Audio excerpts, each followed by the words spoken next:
Sir టీటీడీలో మళ్ళీ కొత్త ఈవో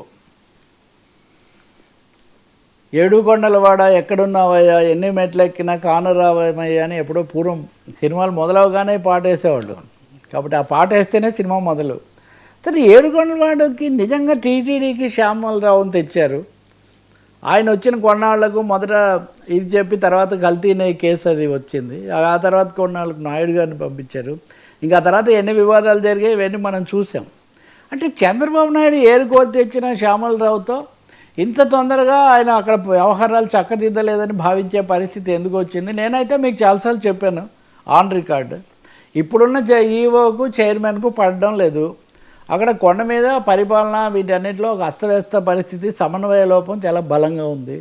దానికి తోడు తొక్కిసలాటలు, ఒక 3-4 తీవ్రమైన ఘటనలు తిరుపతికి తిరుమలకు సంబంధించి కొంచెం వివాదాస్పదమయ్యాయి, వ్యాఖ్యలు కూడా.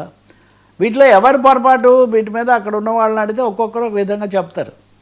రెండోది, శ్యామలరావుని ఈవోగా పెట్టినప్పటికీ పూర్తి అధికారం లేదు. ఇంకొక సహాయ ఈవో ఆయన కంటే ఎక్కువ అధికారాలతో అక్కడ పనిచేస్తున్నారు. ఆయన అస్మదీయుల జాబితాలో ఉన్నారనేది కూడా తిరుపతి కొండ మీద, తిరుమల కొండ మీద భక్తులందరి యొక్క ఒక అభిప్రాయం. ఇంక ఇది కాకుండా మధ్యలో జనసేనకు సంబంధించిన వాళ్ళు కొంత అసంతృప్తి వెళ్ళిపుచ్చటము, గోవులకు సంబంధించి రావటము, భూమన వర్సెస్ నాయుడు గారు నడవడం చాలా నడిచింది తిరుమల వ్యవహారం. ఈ పరిస్థితుల్లో నేను హఠాత్తుగా ఐఏఎస్లను చాలామందిని బదిలీ చేస్తున్నప్పుడు శ్యామలరావును కూడా బదిలీ చేస్తూ ఆయన జిఏడి జనరల్ అడ్మినిస్ట్రేటివ్ దానికి పొలిటికల్ సెక్రటరీగా అక్కడికి బదలాయించారు. అనిల్ కుమార్ సింఘాల్ అని గతంలో ఈయన జగన్ వచ్చిన తర్వాత కూడా దాదాపు ఒక ఏడాది పాటు ఈయన ఉన్నాడు.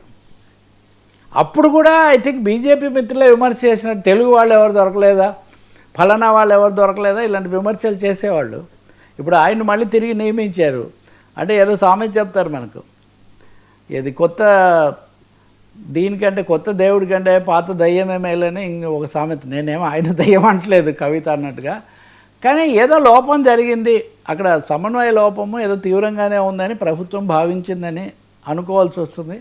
అనిల్ కుమార్ సింఘాల్కు గతంలో అనుభవం ఉంది కాబట్టి మరి ఆయనైనా వెళ్ళి వ్యవహారాలు చక్కబెడితే ఇటు భక్తులు, అటు యాత్రికులు, సందర్శకులు, ఇతరులు, రాజకీయ అంశాలు వీటన్నిటినీ కొంచెం కొండ మీద ప్రశాంతత తీసుకురావాల్సిన అవసరం మటుకు చాలా ఉంది. ఎవరికి వాళ్ళు గొప్పగా చెప్పుకోవడం, అసలు రాజకీయ చర్చలు అయితే ఈ మధ్య చాలాసార్లు ఈవో కూడా లేడు ఆ చర్చలప్పుడు.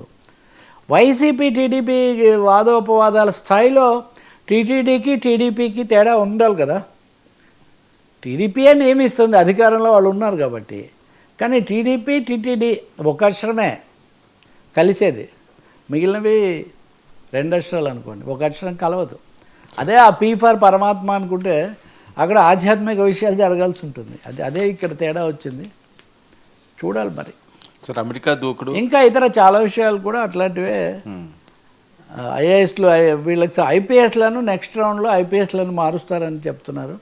కీలకమైన చాలా నిర్ణయాలు ఆ విధంగా తీసుకున్నారు. అంటే ఏడాది అయిపోయి రేపు వాళ్ళ విజయోత్సవ సభ లాంటి దీనికి ముందు ఒక పునర్వ్యవస్థీకరణ పాలనాపరంగా చేయాలని చంద్రబాబు భావిస్తున్నట్టు కనిపిస్తుంది.